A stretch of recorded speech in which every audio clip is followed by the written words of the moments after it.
Hello anime lovers, the eminence in Shadow season 2 के episode 3 की starting में हमें वही टावर दिखाया जाता है और वो शैडो के अटैक की वजह से तबाह हो चुका है और वहाँ पर क्रिम्सन लॉर्ड भी अब नहीं बचा और वहीं पर शैडो सोचने लगता है कि अभी तो फाइनल बॉस भी नहीं आया। मुझे लगा था यहाँ पर फाइनल बॉस आएगा पर ऐसा हुआ ही नहीं। कहीं ये उस तरह का इवेंट तो नहीं जहाँ पर सब ग्रुप बैटल पर फोकस करते हैं, पर असल में फाइनल बॉस होता ही नहीं। और अब शैडो अंडरग्राउंड जाने का डिसाइड करता है पर वहाँ पर भी उसको कुछ नहीं मिला तो वो गोल्ड कॉइन इकट्ठा करके वापस घर लौट जाएगा। शैडो को वहाँ जाने के बाद वहाँ पर क्लियर और मैरी आते हैं जो कि कागनों को ढूंढ रहे होते हैं। मैरी अब कहती है कि मैं क्रिम्सन लॉर्ड की कोई भी प्रेजेंस को फील नहीं कर पा रही हूँ, कहीं उन्होंने कागनों की बलि तो नहीं चढ़ा दी। आखिरकार यहाँ पर हुआ क्या है? तभी हम देखते हैं कि अचानक से क्लियर के ऊपर एक हमला हो जाता है और इस हमले की वजह से वो बेहोश होकर गिर जाती है और उस पर हमला करने वाला एक प्लांट था। अभी हम देखते हैं कि उस प्लांट में से एक पर्सन बाहर आता है। उसे देखकर मैरी हैरान हो जाती है और कहती है हम लेट हो गए, ये तो क्वीन एलिजाबेथ है। तभी हम देखते हैं कि क्वीन एलिजाबेथ क्लियर को अपने पास बुलाती है और उसके गले पर काट के उसका खून चूसने लगती है। तभी वहाँ पर शैडो गार्ड्स की एंट्री होती है और बीटा क्वीन पे अटैक करके क्लियर को बचा लेती है। बीटा अब क्वीन के सर के अंदर एक ब्लेड डाल देते हैं जिस वजह से वहाँ पर एक काफी बड़ा ब्लास्ट होता है और वो सभी लोग मिलकर क्लियर को पीछे ले आते हैं और बीटा पूछती है क्लियर अब कैसी है, जिस पर अब दूसरी एल्फ बताती है कि सांस तो ले रही है और ये ठीक हो जाएगी, बस इसे एक फर्स्ट एड देना होगा।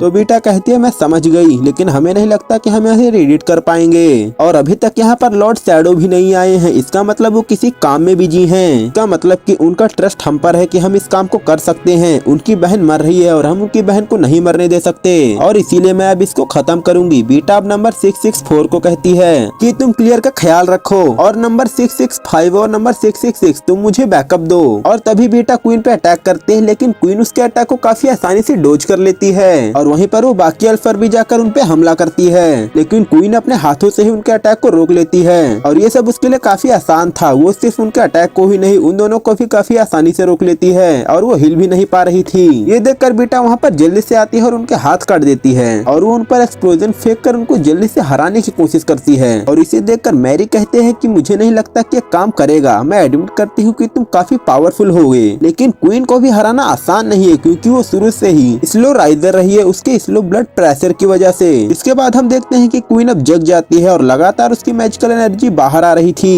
उसे देखकर बीटा कहने लगती है कि इसकी मैजिकल एनर्जी तो लेडी अल्फा से भी काफी ज्यादा है। तभी हम देखते हैं कि वहाँ पर यूकी में भी पहुंच चुकी है और वो क्वीन को देखकर कहते हैं कि तुम तो एक मॉन्स्टर हो, लगता है कि मुझे तुमसे लड़ना पड़ेगा। तभी अचानक से वहाँ पर जगन्नॉट भी आ जाता है और कहता है तो तुम लोग अकेले मजे ले रहे हो और तुम लोगों ने मुझे इनवाइट तक नहीं किया। और ऐसा बोलने के बाद अब वो क्वीन को पंच करता है, लेकिन क्वीन अपनी पावर्स का यूज करके उसको रिपेल कर देती है जिसकी वजह से वो काफी ज्यादा घायल हो जाता है और ये देखकर यूकी में उसका मजाक बनाती है। और अब क्वीन एलिजाबेथ पूरी तरह से अवेकन हो चुकी थी और अब वो सब पर हमला करना स्टार्ट करती है और अब बीटा अपने स्लाइम के जरिए सबको बचाने की कोशिश कर रही होती है, लेकिन उसके स्लाइम्स क्वीन के अटैक का सामना नहीं कर पा रहे थे। और अब जब क्वीन अपना अटैक रोकती है तो हमें पता चलता है कि उसके अटैक की वजह से जगन्नॉट की काफी बुरी हालत हो रखी है, उसकी तो एक टांग भी टूट चुकी है। लेकिन हमें पता चलता है कि यूकीमे ने तो अपने आप को प्रोटेक्ट कर लिया था। मैरी अब सामने देखती है और बीटा की ओर देखती है और कहती है कि तुम तो घायल हो चुकी हो, जिस पर बीटा कहते हैं कि नहीं मैं ठीक हूँ। और फिर हम देखते हैं कि क्लियर को तो बाकी एल्फ ने अपनी बॉडी से बचा लिया है। बीटा अब कहते हैं क्वीन ने इतनी ज्यादा मैजिकल एनर्जी यूज कर रही है लेकिन इसके बाद भी वो अभी तक थकी नहीं है और साथ ही साथ वो हमारे मैजिक को यूज कर रही है खुद को हील करने के लिए और इसी वजह से वो और भी ज्यादा शक्तिशाली बनती जा रही है। वो अब कहते हैं कि क्लियर को तुम यहाँ से ले जाओ, जिस पर रोज कहती है नहीं मैं अभी और भी ज्यादा लड़ सकती हूँ, जिस पर बीटा कहती है नहीं तुम्हारे पास और भी सारी चीजें करने के लिए है ना।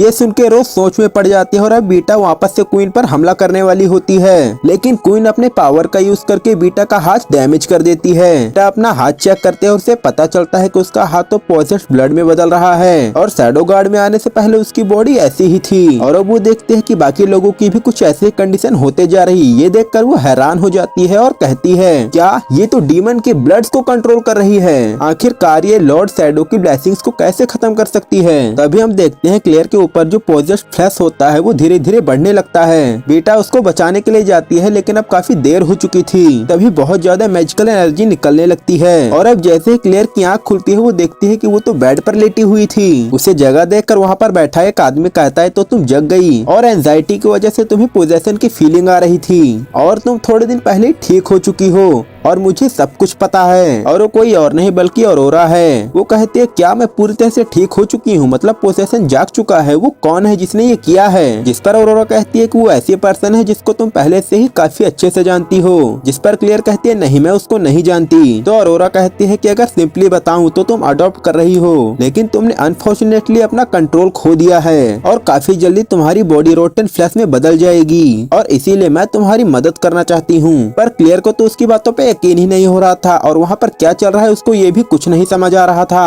और वो उस पर्सन के बारे में दोबारा पूछती है। तो अरोरा कहते हैं इसको बताने में थोड़ा टाइम लगेगा और अब उसको एवोल्यूशन के बारे में बताने लगती है। तो क्लियर कहते हैं कि तुम ये सब छोड़ो, मुझे तुम मेन बात बताओ, मेरी करंट सिचुएशन से इसका क्या लेना देना है, मुझे ये बताओ। अब अरोरा उसको बताते हैं कि जो ब्लड है वो 2 टाइप्स में स्प्लिट हो चुका है और ये अडेप्टेशन का ही एक रिजल्ट है प्रोजेनेटर वैम्पायर्स का। उनकी ब्लड लाइन्स 2 टाइप्स में स्प्लिट हो गई है और उनके कैरेक्टर्स भी आपस में बिल्कुल अलग हैं और इस टाइम पे वो दोनों टाइप के ब्लड तुम्हारे अंदर अडेप्ट करने के लिए ट्राई कर रहे हैं, पर अनफॉर्चुनेटली तुम्हें तो उनको कंट्रोल करना आता ही नहीं और इसी वजह से तुम्हारा ब्लड आउट ऑफ कंट्रोल हो गया और तुम्हारी बॉडी में ये सब हुआ। तभी अचानक से वहाँ पर एक बेल बजती है। अरोरा कहते हैं कि टाइम ओवर और अब वो वहाँ से जाने लगती है। तभी क्लियर कहते हैं कि तुम कोई जरूरी बात कहने वाली थी, मुझे बताओ। तभी क्लियर अपने हाथ पे देखती है और देखती है उसका हाथ तो चमक रहा है। इसके बारे में अरोरा बताती है कि वो चीज बताएगी तुम्हें तुम्हारी पावर्स को कंट्रोल करने के बारे में। क्लियर उसके बारे में और कुछ पूछना चाहती थी पर वो मना कर देती है। क्लियर के पूछने पर वो कहती है कि मेरा नाम अरोरा है और मैं तुम्हारी मदद इसलिए कर रही हूँ क्योंकि तुम शैडो की हो। इस बात से क्लियर थोड़ा कंफ्यूज लग रही थी और अब वो उस डायमेंशन से गायब हो जाती है और तभी वापस हम दोबारा टावर का सीन देखते हैं जहाँ पर अब क्लियर के बजाय अरोरा आ चुकी थी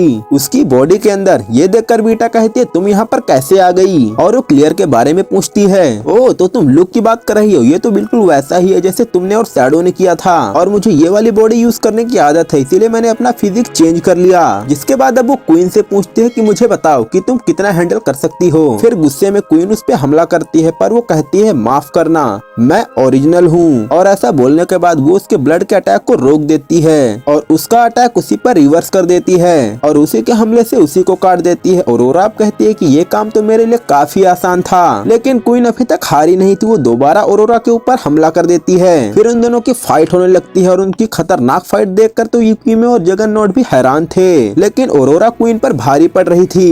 तो अरोरा कहती है कि बोनस के तौर पर मैं तुम्हें इस दुनिया की सबसे ऑलमाइटी पावर के दर्शन कराऊंगी। और अब ये वहाँ पर शैडो का ऑलमाइटी पावरफुल रेंज वाला अटैक यूज करने वाली थी। बीटा उसे इस अटैक के लिए मना करती है पर वो रुकती नहीं है, वो अटैक को करने वाली होती है। वो कहती है ऑल, पर तभी उसे चोट लग जाती है और वो रुक जाती है और कहती है लगता है ये बॉडी इसको हैंडल नहीं कर पाई। बेटा अब उससे कहते हैं कि तुम क्लियर की बॉडी को बस डैमेज कर रही हो, पर अरोरा कहते हैं कि चिंता की बात नहीं है, ये छोटी सी चोट तो आराम से हील हो जाएगी। और अब इतने समय में क्वीन वापस से लड़ने को तैयार थी। इस बात से बेटा घबरा जाती है तो अरोरा कहते हैं डरने की बात नहीं, मेरा काम यहाँ पर इतना ही था, मैं तो बस यहाँ पर शैडो के इंतजार में उसकी कमी पूरा कर रही थी। तभी शैडो वहीं पर बिल्कुल खतरनाक फ्लैशी एंट्री करता है और उसके कपड़ों पे लगे गोल्ड कॉइन उसका इंप्रेशन और भी बढ़ा रहे थे, मतलब कतई जहर। और शैडो अब कहता है कि अवेकनिंग का समय आ चुका है। ये सुनते ही क्वीन उस पे हमला करती है, फिर शैडो भी उस पे हमला करता है, लेकिन क्वीन उसके अटैक को रोककर दोबारा उस पे हमला करती है। तभी उसके कपड़ों पे लगे गोल्ड कॉइन टूटने लगते हैं। ये देखकर बीटा कहती है तो काफी अजीब बात है, आखिरकार लॉर्ड शैडो अपने ऊपर हमला क्यों ले रहे हैं। तभी हम सीन में देखते हैं कि बीटा के ऊपर हमला होता है, पर उस अटैक को शैडो रोक लेता है और शैडो बाकी सब लोगों के साथ भी ऐसा ही कर रहा होता है, वो उनको अटैक से बचा रहा होता है। तब बीटा को बात समझ आती है कि लॉर्ड शैडो असल में उनको बचा रहे हैं और अब शैडो कहता है मैं किसी को नहीं खो सकता। ये देखकर बीटा कहती है आपका हार्ट कितना प्योर है। तभी थोड़ी देर बाद हमें पता चलता है कि असल में तो लॉर्ड शैडो ये सारे काम उनको बचाने के लिए नहीं, बल्कि उनको तो इस बात का डर था कि कहीं उनके गोल्ड कॉइन ना खो जाएं। और वो कहता है कि मैं इन कॉइन्स को नहीं खो सकता हूँ, लेकिन तभी उसकी आंखों के सामने एक कॉइन टूट जाता है। इस बात से वो काफी ज्यादा गुस्सा होकर कहता है कि मैं और ज्यादा कॉइन्स नहीं खो सकता।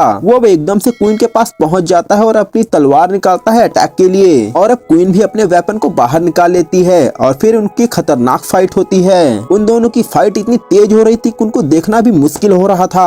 और वहीं पर युकी में भी इस बात से एग्री करती है कि सरप्राइज देने में तो शैडो का सच में कोई जवाब नहीं है। सब शैडो और क्वीन के बीच की मजेदार बैटल देखने में मस्त थे। फिर वहीं पर शैडो कहता है कि क्वीन आज रात को आपका गेम कुछ ज्यादा ही चल गया। तो क्वीन कहती है हाँ, क्या आप मुझे अपना नाम बताओगे। फिर शैडो कहता कहता है मैं हूँ, और ये सब नीचे खड़ी मैरी देख रही थी। और अब पता चल जाता है कि शैडो क्वीन को मारने वाला है। मैं हूँ रिकवर एटॉमिक। और वही टाउन्स में जितने भी घूल्स थे वो दोबारा इंसान बनने लगे थे, और टाउन के ऊपर का लाल चांद भी गायब हो जाता है। और दूसरी तरफ हम देखते हैं क्लियर को, और उसे अब हील कर दिया गया है। उसी के बगल में खड़ी बीटा कहती है मैं तो बिल्कुल ठीक नहीं हूँ। अभी उसका हाथ गायब हो जाता है। फिर वहीं पर खड़ी रोज कहती है कि हेवन एक ऐसी जगह है जहाँ पर हम उन लोगों से मिल सकते हैं जिनसे हम प्यार करते हैं। और ऐसा बोलने के बाद अब वो अपने साथियों के साथ जाने लगती है। और वहीं पर हम मैरी को देखते हैं जो कि मरी हुई क्वीन के बगल बैठी है। दूसरी तरफ हम जगरनॉट को देखते हैं जो कि कहता है शैडो की टीम का क्या नाम था, तो उसे याद आता है हाँ शैडो गार्डन, उनके साथ मुझे लड़ने में तो काफी मजा आएगा।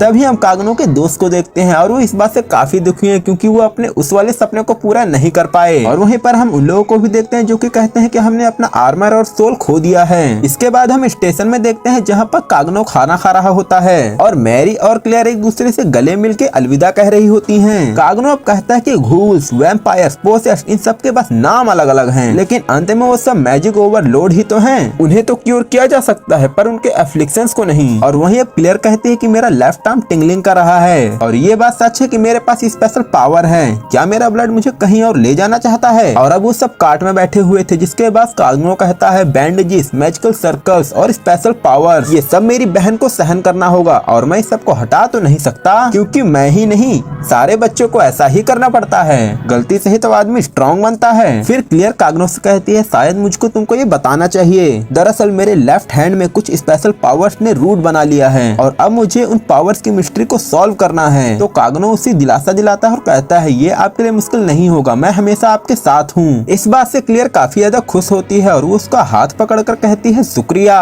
गाड़ी आगे चल पड़ती है तो क्लियर कागनो से कहती है क्या तुम शैडो के बारे में जानते हो? वो कौन है? जिस पर कागनो कहता है वो जिसने हमारा स्कूल जला दिया था। क्यों, क्या हुआ? तो क्लियर कहता है कुछ नहीं, तुम उस बात को भूल जाओ। कागनो मन में सोच रहा होता है कि मुझे पता है कि मेरी बहन के रास्ते में आगे चलकर काफी ज्यादा एंजाइटी और संघर्ष आने वाला है, लेकिन अभी उसका लेफ्ट हैंड टिगलिंग करना शुरू हुआ है। लेकिन हम उसके बारे में कुछ नहीं कर सकते क्योंकि ऐसे ही तो बच्चे बड़े होकर एडल्ट बनते हैं। और वहीं पर हम एक पहाड़ी में क्वीन एलिजाबेथ और मैरी को भी देखते हैं। कागनो कहता है अंत भला तो सब भला, मैंने कुछ न कुछ करके कुछ गोल्ड कॉइन्स इकट्ठा कर ही लिए हैं। इससे मुझे 50 मिलियन ज़ैनी मिल जाएंगे, लेकिन इतना काफी नहीं है मेरी लाइफ को सपोर्ट करने के लिए। और वैसे भी लॉरेंस सिटी कौन सा कहीं भागी जा रही है, वहाँ पर वैसे भी अभी 2 टावर खड़े हैं। और अब एपिसोड की मसालेदार एंडिंग में हम कागनो को देखते हैं जो कि ट्रेन पर चढ़ता है और अब वो अपने शैडो वाले फॉर्म में आ जाता है और उसके रास्ते में यूकी में खड़ी थी। शैडो कहता है कि चलो देखते हैं कि तुम्हें क्या सुनाना है। और इसी के साथ इस एपिसोड का एंड होता है। नेक्स्ट एपिसोड देखने के लिए अभी चैनल को सब्सक्राइब करो और ये चैनल अपने दोस्तों को भी जरूर शेयर करना। मिलते हैं अगले वीडियो में, तब तक के लिए बाय।